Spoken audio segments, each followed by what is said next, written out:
দাহিয়াতুল কালবির কথা শুনে নবী আমার সহ্য করতে পারে না, চোখের পানি ফেলায় আর হাউমাউ করে কান্দে। দাহিয়াতকে বুকের মধ্যে চাপ দিয়া ধরে ডাক দিয়া বলে, দাহিয়া রে, এ দাহিয়া, তোর কলিজাটা এত শক্ত রে দাহিয়া, দাহিয়া রে, এত ছোট বাচ্চাকে কেমনি পাথর মারলি রে দাহিয়া, দাহিয়া রে, তোর কলিজার মধ্যে কি দয়া লাগে না, মায়া লাগে না? দাহিয়া ডাক দেয়া বলে, নবীজি এরপরে আমি ক্ষান্ত নয়, ওই বালিগুলা দিয়া গর্ত পূরণ করে দিচ্ছি। এ বাজার, দাহিয়াতুল কালবি এই মজলিসের একটা কোনার মধ্যে বসে ফোপায়া ফোপায়া কাঁদতেছে। নবী আমার ডাক দিয়া বললেন, দাহিয়া রে, কেন এমন করে কান্দ বাজান? আসো আসো আসো দাহিয়া, আমার কাছে আসো। দাহিয়াতুল কালবি এইবার নবীজির কাছে আসলেন। আল্লাহ নবী ডাক দিয়া বললেন, দাহিয়া রে,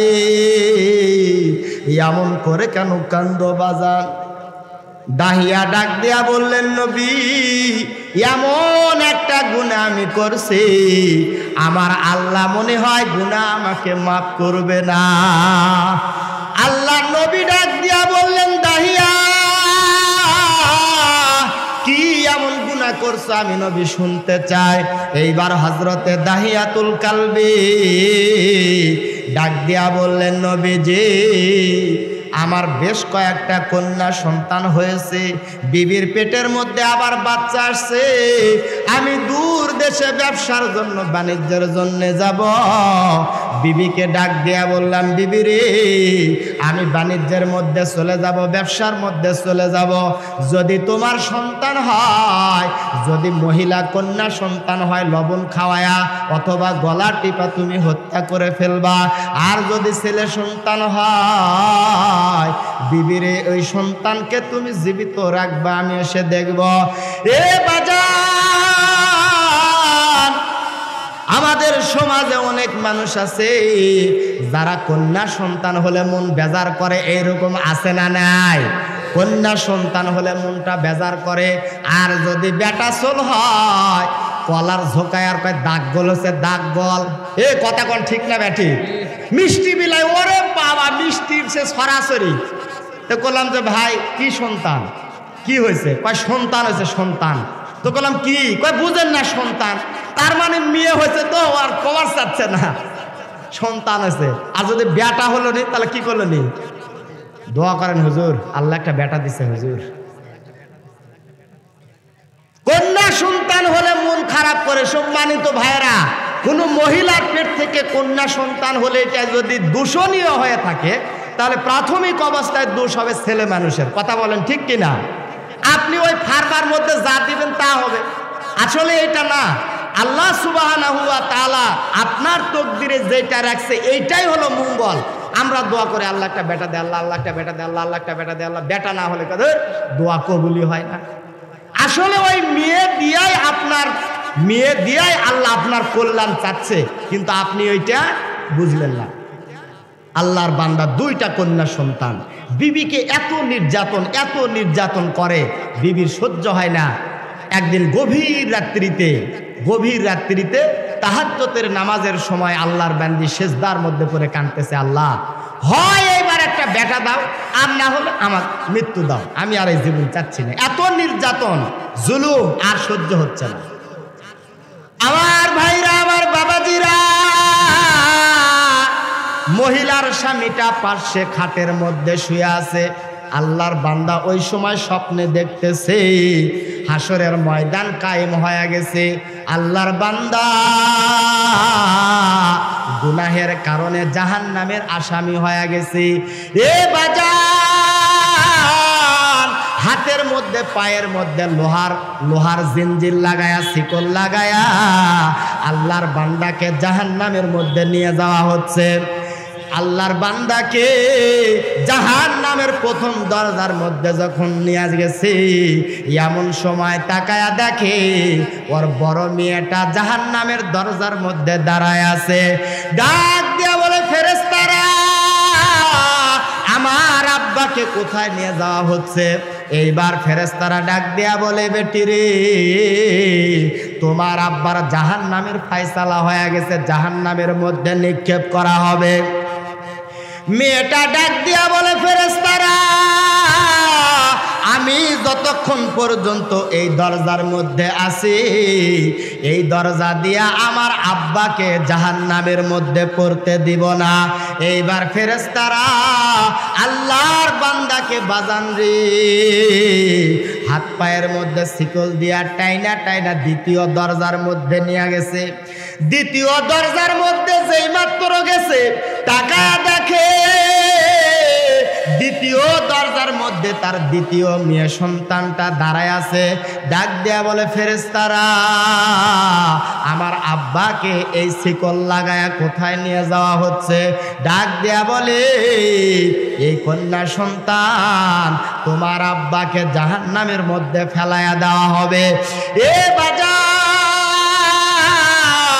এইবার ফেরেশতারা এই লোকটাকে নিয়া জাহান্নামের কয়দিকে নিয়া বাজান রে তৃতীয় দরজার মধ্যে গেছে। এইবার ওই আল্লাহর বান্দা তাকায়া দেখে তৃতীয় দরজার মধ্যে কাউকে দেখা যায় না। এ মুসলমান ভাইরা, জাহান্নামের আগুন বড় ভয়াবহ আগুন, কঠিন আগুন বাজার। কিতাবের মধ্যে লেখছে, জাহান্নামের আগুন থেকে কোনো মানুষকে যদি দুনিয়ার আগুনের মধ্যে ফেলায়া দেয়, ওই মানুষটা নাক ডাইকা ঘুম পারবে, এই আগুনকে কিচ্ছু মনে করবে না। আল্লাহর বান্দারে, আর কত গুনাহ করলে থেমে যাবে? আর কত গুনাহ করলে তুমি থেমে যাবে রে ভাই? গুনাহ নিয়ে যখন মানুষ হাসরের ময়দানে উঠবে, আল্লাহ রাব্বুল আলামিন ফয়সালা দিবেন, ফারিকুম ফিল জান্নাতি ওয়া ফারিকুম ফিস সাঈর। আল্লাহ বলবে, দুই ভাগ হয়ে যাও, দুই ভাগ হয়ে যাও, একদল জান্নাতের দিকে যাও, আর একদল জাহান্নামের দিকে যাও। এ বাজার, জান্নাতীরা জান্নাতের দিকে যখন চলে যাবে, জাহান্নামীরা দাঁড়ায়া দেখবে, জাহান্নাম তর্জন গর্জন করে ছুটে আসবে আর জাহান্নামীদেরকে খাওয়ার জন্য। জাহান্নামীরা ওই তর্জন গর্জন শুনে হাউমাউ করে কান্না শুরু করবে। ডাক দিয়া বলবেন, আল্লাহ, দুনিয়াতে উলামায়ে কেরামের মুখে শুনছিলাম তোমার অনেক দয়া, অনেক মায়া। আল্লাহ, জাহান্নামদেরকে মেহেরবানি করে আমাদেরকে বাঁচায়া দাও।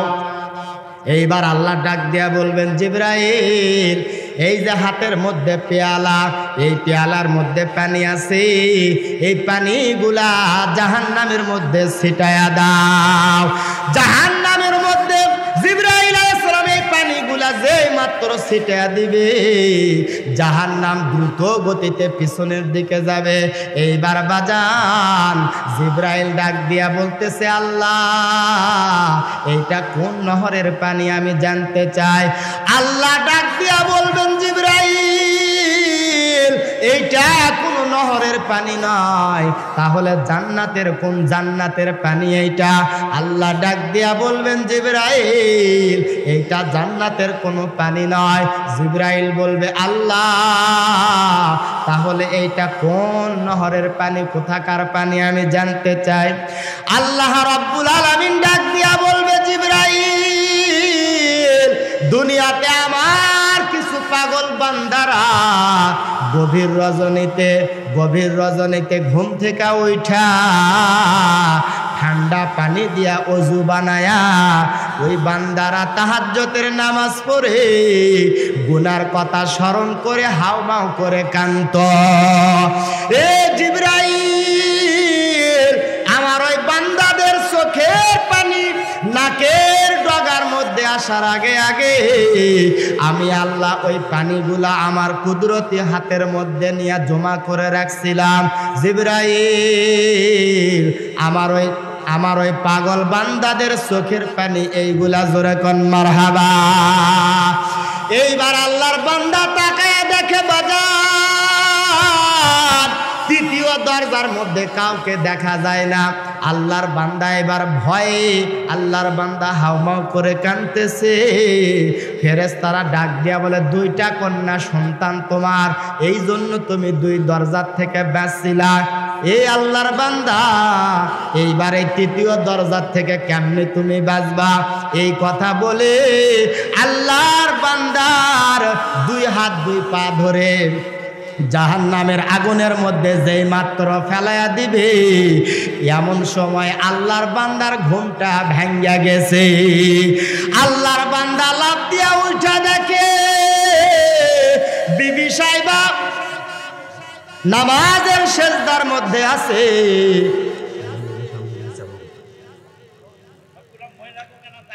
মহিলা মা বোনদেরকে অনুরোধ করা হচ্ছে, আপনারা মেহেরবানি করে সামনের দিকে চেপে বসেন, জায়গা সংকলন হচ্ছে না, মেহেরবানি করে বসে যান। ভাই আপনারা সামনের দিকে আসেন, বারবার ওই সুকান দিকের মতো বারবার এরকম করা যাবে না ভাই, সামনের দিকে আসেন, সামনের দিকে আসেন। ওয়াজের মধ্যে ব্রেক দিলে ওয়াজ শেষ, ব্রেক ছাড়া ওয়াজ। কি ছাড়া ওয়াজ বলেন? ব্রেক ছাড়া ওয়াজ হবে, ব্রেক করলেই ওয়াজের সমস্যা। আমার ভাইরা, আমার বাবাজিরা, আল্লাহর বান্দা ডাক দিয়া বলতেছে, বিবি রে তুই তাড়াতাড়ি করে নামাজ পড়ে বসে থাক, আমি ওযু করে আসতেছি। আল্লাহর বান্দা 2 রাকাত 4 রাকাত তাহাজ্জুদের নামাজ পড়ার পর ডাক দিয়া বলতেছে, বিবি রে আজকে আমি মোনাজাত করব, তুই খালি আমিন আমিন বলবি। আল্লাহর বান্দা বাজান 2টা হাত আসমানের দিকে উঠায়া ডাক দিয়া বলে, আল্লাহ এতদিন খালি আমি চাইছিলাম আমার যেন একটা ছেলে সন্তান হয়, আমার যেন একটা ছেলে সন্তান হয়। আজকে আমি দোয়া করতেছি এই গভীর রজনীতে আমার বিবি সাহেবাকে সামনে নিয়া রব্বুল আলামিন মেহেরবানি করে এইবারও আমার বিবির পেট থেকে যেন 3য় নাম্বারে কন্যা সন্তান হয়। মোনাজাত শেষ করার পর বিবি সাহেবা ডাক দিয়া বলে, পানির স্বামী আমার, ছেলে সন্তানের জন্য এতদিন তুমি আমাকে নির্যাতন করছো, আজকে কি হলো তোমার? এই গভীর রজনীতে কেন কন্যা সন্তানের জন্য দোয়া করতেছ? আল্লাহর নবী ডাক দিয়া বলে, কারো ঘরের মধ্যে একটা কন্যা সন্তান তার একটা জান্নাত, 2টা হলে 2টা জান্নাত, 3টা হলে 3টা জান্নাত। এরপরে নবী ডাক দিয়া বলে, ওই কন্যা সন্তানের পিতা আর আমি নবী পাশাপাশি জান্নাতের মধ্যে থাকবো। জোরে কোন মারহাবা। আমার ভাইরা, আমার বাবাজিরা, দাহিয়াতুল কালবি ডাক দিয়া বলে, নবীজি আমি আমার বিবিকে বললাম কন্যা সন্তান হইলে লবণ খাওয়ায় অথবা গলা টিপা হত্যা করবা, আর যদি ছেলে সন্তান হয় তাহলে আমার এই সন্তানকে তুমি রাখবা। আমার ভাইরা, আমার বাবাজিরা, এইবার দাহিয়াতুল কালবি ডাক দিয়া বললেন, নবীজি এই কথা বলার পরে আমি দূরদেশে বাণিজ্যের জন্য চলে গেলাম। ও নবী, দীর্ঘ সময় ব্যবসা করে বাণিজ্য করে বাড়ির মধ্যে যেই মাত্র আমি ফিরলাম, আমি ঘরের মধ্যে ঢুকতেই দেখি চাঁদের মতো ছোট্ট একটা ফুটফুটা মেয়ে আমার দিকে আসতেছে। মেয়েকে দেখে আমার কলিজা ঠান্ডা হয়ে গেল। ডাক দিয়া বললাম, বিবি রে এইটা কার বাচ্চা? এত সুন্দর বাচ্চা। বিবি সাহেবা বললেন, পানের স্বামী আমার, এইটা হলো আমাদের বাচ্চা, এর নাম রাখছি জামিলা। এইবার দাহিয়া ডাক দিয়া বললেন, বিবি রে এই বাচ্চাকে কেন মারো নাই? দাহিয়াতুল কালবির বিবি ডাক দিয়া বলে, পানের স্বামী আমার, এই বাচ্চাটা দেখতে ঠিক যেন আপনার মতো সুন্দর হয়েছে, বেটার সঙ্গে বিয়া দেওয়া লাগবে, তার কাছে আমি ছোট হয়ে যাব, এইটাকে কি করি রে কি করি। সকালবেলা দাহিয়াতুল কালবি বিবিকে ডাক দিয়া বলতেছে, বিবি রে জামিলাকে সুন্দর করে সাজায়া দাও, জামিলাকে নিয়ে আমি আমার বন্ধুর বাড়িতে দাওয়াত খাইতে যাব। বিবি সাহেবা এইবার বাজার জামিলাকে সুন্দর করে সাজগুজ করে দিছে। এইবার জামিলাকে নিয়ে দাহিয়াতুল কালবি চলে যাচ্ছে মরুভূমির দিকে। মরুভূমির অনেক দূরে যাবার পর দাহিয়াতুল কালবি ডাক দিয়া বলে, জামিলা রে দূরে গিয়ে একটু খেলা কর, আমার এইখানে একটা কাজ আছে। জামিলা দূরে গিয়া খেলা করতেছে। দাহিয়াতুল কালবি এই মরুভূমির মধ্যে বালি খুঁড়ে গর্ত খনন করতেছে। বাতাসে ওই বালিগুলা চেহারার মধ্যে লাগে, দাড়ির মধ্যে লাগে। জামিলা দৌড় দিয়ে আসে, ডাক দেয়া বলে, আব্বা আপনার চেহারাটা কেমন জানি বালি দিয়া মাইখা গেছে। ও আব্বা এইদিকে আসেন, এইদিকে আসেন। জামিলা ওই ছোট্ট বাচ্চা জামা দিয়া দাহিয়াতুল কালবির চেহারাটা পরিষ্কার করে দেয়। এইবার ডাক দিয়া বলে, আব্বা আপনার বন্ধুর বাড়িতে আপনি দাওয়াত খাইতে যাবেন, তাহলে আপনি এইখানে গর্ত খনন করেন কেন? দাহিয়া ডাক দিয়া বলে, বেটি রে আর একটু বাকি আছে, যা তুই দূরে খেলা কর। এ বাজার এইবার দাহিয়াতুল কালবি গর্ত খনন করে ফেলছে। ডাক দিয়া বলে, বেটি জামিলা আয়, বেটি আয়, কি সুন্দর একটা গর্ত খনন করেছি, দেখে যা। এইবার জামিলা গর্তের কাছে যখন আসছে, এইবার ওই পাষণ্ড দাহিয়াতুল কালবি পিছন থেকে ধাক্কা দিয়া জামিলাকে গর্তের মধ্যে ফেলাইয়া দিছে। জামিলা গর্তের মধ্যে পড়ার পর জামিলা বাজান রে দুইটা হাত বুকের মধ্যে দিয়া জামিলা এবার কোকড়া লেগে গেছে। জামিলা ডাক দিয়া বলে, আব্বা মায়ের কাছে শুনছিলাম কন্যা সন্তান হলে মক্কার মানুষেরা মনটা বেজার করে। ও আব্বা আমাকে ছেড়ে দাও, আর জীবনে কোনোদিন মক্কাতে আসবো না। দাহিয়াতুল কালবি ছোট ছোট পাথরগুলা এইবার ওই জামিলার দিকে মারতেছে। জামিলার কথা শুনে এ দাহিয়াতুল কালবির কলিজার মধ্যে কোনো কষ্ট লাগে না, ব্যথা লাগে না, দয়া লাগে না। বড় একটা পাথর নিয়ে হাতের মধ্যে উঁচু করছে, জামিলার দিকে মারবে। এ বাজার ছোট্ট মিয়া জামিলা থরথর করে কাঁপতেছে। ডাক দিয়া বলে, আব্বু আমাকে ছেড়ে দাও, এই মক্কা ছেড়ে এত দূরে চলে যাব, আর জীবনে কোনোদিন মক্কাতে আসবো না, আপনার পরিচয় কারো কাছে দিব না। এ বাজার দাহিয়াতুল কালবি বড় পাথরটা এই ছোট্ট মিয়া জামিলার মাথা বরাবর মারছে। মাথা বরাবর যখন মারছে, মাথা ফাইটে ফিনকি দিয়া রক্ত বের হয়েছে। নবী আমার দূরে ছিল, দাহিয়াতুল কালবির কথা শুনে নবী আমার সহ্য করতে পারে না, চোখের পানি ফেলায় আর হাউমাউ করে কান্দে। দাহিয়াতকে বুকের মধ্যে চাপ দিয়া ধরে ডাক দিয়া বলে, দাহিয়া রে, এ দাহিয়া তোর কলিজাটা এত শক্ত রে দাহিয়া রে, এত ছোট বাচ্চাকে কেমনি পাথর মারলি রে দাহিয়া রে, তোর কলিজার মধ্যে কি দয়া লাগে না, মায়া লাগে না? দাহিয়া ডাক দেয়া বলে, নবীজি এরপরে আমি ক্ষান্ত নয়, ওই বালিগুলা দিয়া গর্ত খনন করে দিচ্ছি। দাহিয়া ডাক দেয়া বলে, নবী এই বালি দিয়া গর্ত যখন পূরণ করতেছি, এক পর্যায়ে পূরণ হয়ে গেল। আমি দাহিয়া উপরে দাঁড়ায় আছি। আমার মন বলতেছে, ওই যে জামিলা আব্বু আব্বু করে ডাকতেছে, ওই আব্বু আব্বু ডাকটা আমার কানের মধ্যে তখনও আসতেছে। আমি রাগ করে চলে এলাম।